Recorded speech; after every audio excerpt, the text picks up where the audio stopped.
જય ખોડિયારમાં મોટા ભાઈ. જય ખોડિયારમાં. જય ખોડિયારમાં મારા ભાઈ. આવો આવો. બોલો મારા ભાઈ, કેમ આવવાનું થયું? મોટા ભાઈ, વાત જરા એવી છે કે હવે અમારે આપણી જમીનના ભાગ જોવા છે. હા ભાઈ, હવે અમે મોટા થઈ ગયા છે, અમારે પણ અમારા ભાગની જમીન જોઈએ ને. ઓહો, મારા ભાઈ મોટા થઈ ગયા. મોટા ભાઈ જો હસવાની વાત નથી, હવે અમે મોટા થઈ ગયા, અમારે પણ જમીનનો ભાગ જોવા ને. જો મારા ભાઈ, ગણી ગણીને આપણી મિલકત ગણીએ તો આ એક ઘર અને બાપ દાદાની એક વીંગો જમીન છે, તો આમાંથી આપણે શું ભાગ પાડીએ? સીધું કહો ને કે તમારે જમીન પડાવી લેવી છે. અને એટલું યાદ રાખજો કે જે ભાઈનો ભાગ ખાય ને એ કદીએ સુખી ના થાય. સમજ્યા તમે? સાચી વાત છે ભાઈ. શું તમને ખરેખર લાગે કે હું તમારા વચમાં દગો રાખું છું? તમને નાનાથી મોટા કર્યા, તડકાથી છોયડે તમને રાખ્યા, અને તમને એમ લાગે કે હું તમારા વચમાં દગો રાખું છું? ના મારા ભાઈ, ના. મોટા ભાઈ બધા જ કરે છે, તમે કરો છો એમાં કઈ નવી નથી. અને તમે આટલા ટાઈમથી જમીન વાવો છો, અમે કોઈ દિવસ હિસાબ માંગ્યો? તમે કોઈ દિવસે અમને હિસાબ બતાવ્યો ખરા? તમે આપ્યો પણ ખરા અમને હિસાબ કોઈ દિવસ? તમે આ શું બોલી રહ્યા છે? હું તમને ભાન છે? તમારા ભાઈ તમારા માટે શું નહીં કર્યું? તમે રહેવા દો. પરિવારમાં જ્યારે નાની નાની વાતમાં વિવાદ થાય, મનમાં રહી જાય તો મતભેદ થાય, સુધરતા વર્ષો વીતી જાય પણ બગડતા એક મિનિટ પણ નથી લાગતી. તમને એટલી બધી લાગણી હોય ભાઈઓની તો અમારો ભાગ આપી દો. સાચી વાત છે ભાઈની. મુખી ગામના ભાગોરે પંચાયત ભરાણી છે, તમને હાલ બોલાવે છે. તમે ચાલો, અમે આવીએ. ચાલો.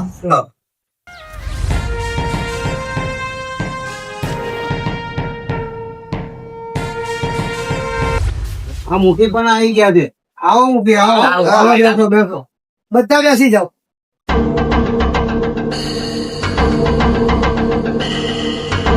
કહો, આ સભા શેના કારણોસર ભરાણી છે? મુખી, આમના ભાઈને એમની જમીન માટે એમને માર માર્યો, એ એમને હોસ્પિટલમાં છે, એના માટે ન્યાય કરવાનો. ગામ ગોદરે આવી ઘટના થાય એ સારી વાત નથી. એટલે આ ભાઈને જોઈને બીજા કોઈક શીખે તો આ ગામમાંથી આ ભાઈને બહાર કાઢવામાં આવે છે. તો શું સભાને મંજૂર છે આ વાત? તારે આ ગામ છોડીને જવું પડશે. પણ મુખી, બસ.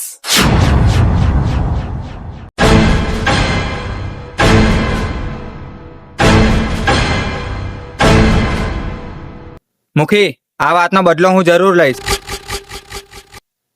હે, અહીંયા આગળ આવો. બોલો ને, કેમ મને બોલાયા? તમને તમારા ભાઈ ઉપર કેટલો વિશ્વાસ છે? આ કેવો પ્રશ્ન કરે છે? અમને અમારા જીવ કરતા વધારે અમારા ભાઈ ઉપર વિશ્વાસ છે. અને જો હું કહું કે તમારા બે વચ્ચે પણ દગો રાખે છે તો? તો તારી જીભ ખેંચી લઉં. મને ખબર હતી કે તમે બે મારી વાત સાચી નહીં માનો, પણ આ જ હકીકત છે. તમારો ભાઈ તમારા વચ્ચે પણ દગો રાખે જ છે. એવું બને જ નહીં. તમારો ભાઈ આટલા ટાઈમથી જમીન વાવે છે, પણ તમને એમનો હિસાબ આપ્યો? એ જમીન તો પથરાવ છે, એમાં એક જ સિઝન લેવાય છે. એ તો મુદ્દાની વાત છે. તમારી એક જ સિઝન લેવાય છે અને આમાં આટલું બધું દાન થાય છે, એ કેવી રીતે થાય છે? આમાં તમારા બાપ દાદાના રૂપિયા છે અને તમારો ભાઈ તમારે બે વચ્ચે દગો કરીને આ પૈસા એકલો વાપરે છે અને તમે લઈ જશો. આ વાત તો અમે કદી ના વિચારી. તું આની વાત ઉપર ખોટો વિશ્વાસ ના કરીશ. ભાઈ ઉપર શંકા ના કરતું. તો તમારા ભાઈને પૂછજો કે આ દર મહિને આ સોનું કઈથી આવે છે અને કઈ જાય છે. સોનું? એવી તો કોઈ વાત જ નથી. તો ચેતી જજો, હજુ બી સમય છે.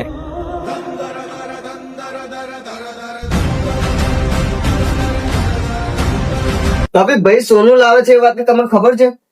હા, એક અનિલભાઈ કરીને સોનું છે, એ લઈ જાય છે ખરા, એ મેં સાંભળ્યું છે. અમને જાણવા મળ્યું છે, તો શું એ વાત સાચી હશે? મને નથી ખબર, એ તમે તમારા ભાઈને પૂછો. સારું, કઈ વાંધો નહીં, અમે જઈએ.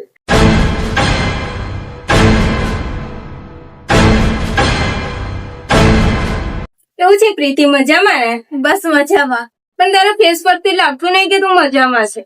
યાર શું કરું, તમારો ભાઈ એક મારાથી એક વાત છુપાવે છે. એવું છે? પણ તારે જાણવાનો હક છે, તારે જાણી લેવાનું ગમે તે કરીને. હા, મેં જાણીને રહીશ. વાત તો સાચી છે, મારે પૂછવું જ પડશે. આવે એટલે પૂછી જ લઉં. હું પંચાયતમાં જઈને આવું છું. એક સભા ભરાણી છે ત્યાં. મારે એક વાત પૂછવી છે. બોલો. તમે સાચું કહેશો? હા હા, કેમ નહીં. આ સોનાની વાતનું શું છે? એવી કોઈ વાત નથી. હું આવું.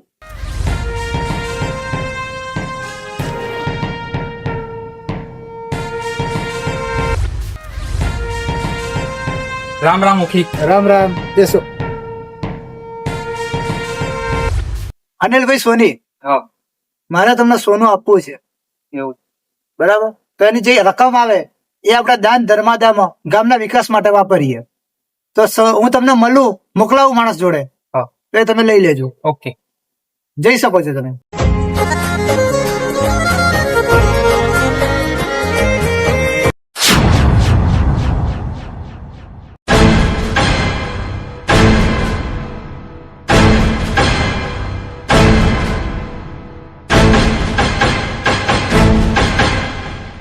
તમે મને અહીંયા શું કા બોલાયા? પેલા તો તમારા પગ નીચે કરો અને હું જે પૂછું ને એને જવાબ આપો. અમારા ભાઈ તમને સોનું આપે છે? તમારા ભાઈ ઘણા સમયથી મને સોનું આપે છે. સારું, તો તમે મને એક વાત તો જવાબ આપી દો કે અમારા ભાઈ સોનું ક્યાંથી લાવે છે અને એના પૈસા ક્યાં જાય છે? એ તો મને નથી ખબર ભાઈ, પણ તમારા ભાઈ દાનમાં પૈસા આપે છે. સારું, તો તમે જઈ શકો છો.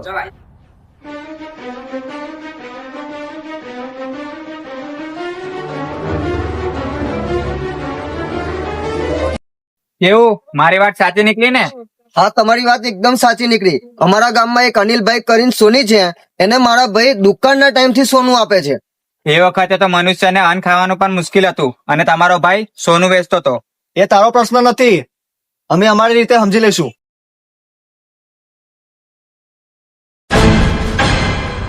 આ સોનાની વાત શું છે? એવી કોઈ વાત નથી. ભાઈ, તમે ખોટી વાત ના કરો. અમને બધી વાતની ખબર પડી ગઈ છે. હા મોટા ભાઈ, તમે અમને બધી વાત જણાવી દો, કારણ કે અમારી સંખ્યા વધતી રહેશે. પરિવારમાં જયારે રૂપિયાની વાત આવે ત્યારે વિવાદ વધે છે, પણ હું તમને જણાવીશ, પણ થોડા સમય બાદ. એ મારી દેવલ દે ખોડિયાર, માં ફરી ધર્મ સંકટ આવ્યું. માં, આ સ્વાર્થના જમાનામાં તું અમને ઉગાર, સાચો માર્ગ બતાય. માં, બોલ દીકરા, શું વાત છે? એ મારી જોગ માયા, તમે તો 14 ભુવનની જાણકારી રાખો. માં, તમને તો પળે પળની ખબર છે. માં, દરેક વાતનું કઈ નિમિત્ત હોય છે, સમયે બધું કહી દેવાનું. ભલે મારી જોગ માયા, હું તમામ સાચી વાત કરી દઉં. કેમ બોલાવે મોટા ભાઈ? તમે બધા જાણવા માંગો છો કે મેં આખી જિંદગી શું રહસ્ય છુપાવી રાખ્યું. તો ગમે એવું રહસ્ય હોય, આખી જિંદગી રહસ્ય રહેતું નથી. એક એવો સમય આવે કે ગમે એવું રહસ્ય ખુલી જાય છે. તમે વાતને ગોળ ગોળ ના ફેરવો, જે હોય તે હકીકત કહો. તમારું મન ના માનતું હોય મોટા ભાઈ તો ના જણાવશો, ચાલશે અમારે. હું તમને જણાવું. ચાલો આપણે ખોડિયારમાંના મંદિરે જઈએ. હા, ચાલો.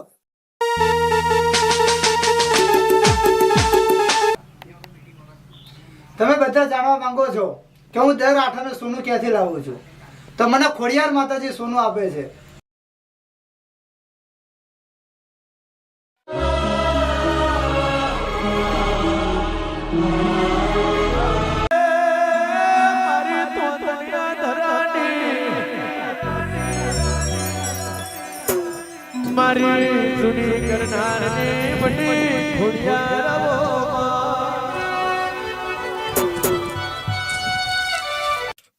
એ મારી ભાવનગરની ભાયગ સારી, એ મારી માટેલની માયા, એ માં દેવલદે ખોડિયાર, 3 વર્ષના વાણા વીતી ગયા, વરસાદનો છોટો પડ્યો નથી, ખેતી પાકતી નથી.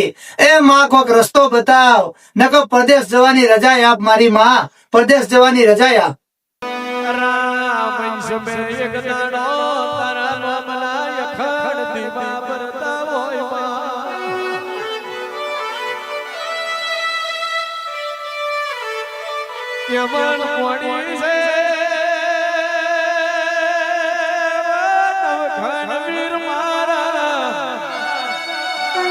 મારી કોક રસ્તો બતાય. માં, કોક રસ્તો બતાય. દીકરા, તારે પ્રદેશમાં નથી જવાનું, તારે અહીંયા રહીને મારી ભક્તિ કરવાની છે.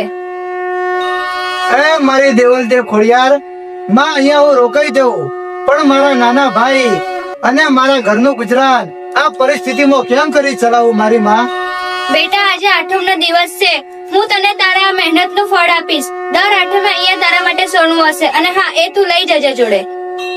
ધન તના ધન તારા મોઘાય અવતારના માં. જો દીકરા, મારી એક વાત સાંભળ.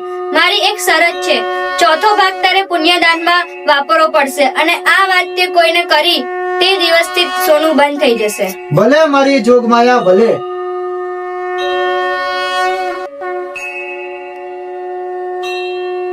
હા, આ વાત સાચી છે. હવે તારા ને મારા વચન પૂરા થયા. આ જગ્યા પર હવે સોનું નહીં મળે. ભલે મારી જોગમાયા, અમારે માલ મિલકત નથી જોઈતી માં, તમારા આશીર્વાદ જ જુએ છે માં. હા, મારા આશીર્વાદ સદાય તમારી સાથે જ છે. મોટા ભાઈ અમારી ભૂલ થઈ ગઈ, અમને માફ કરી દો. અમે તમારા પર ખોટી શંકા કરી. હા મોટા ભાઈ એમને માફ કરી દો. તમારી ભૂલ થઈ ગઈ. જીવનમાં રૂપિયા માલ મિલકત જરૂરી નથી, પરિવાર અને ઘરની માતા જરૂરી છે. ખોડિયાર માત કી જય.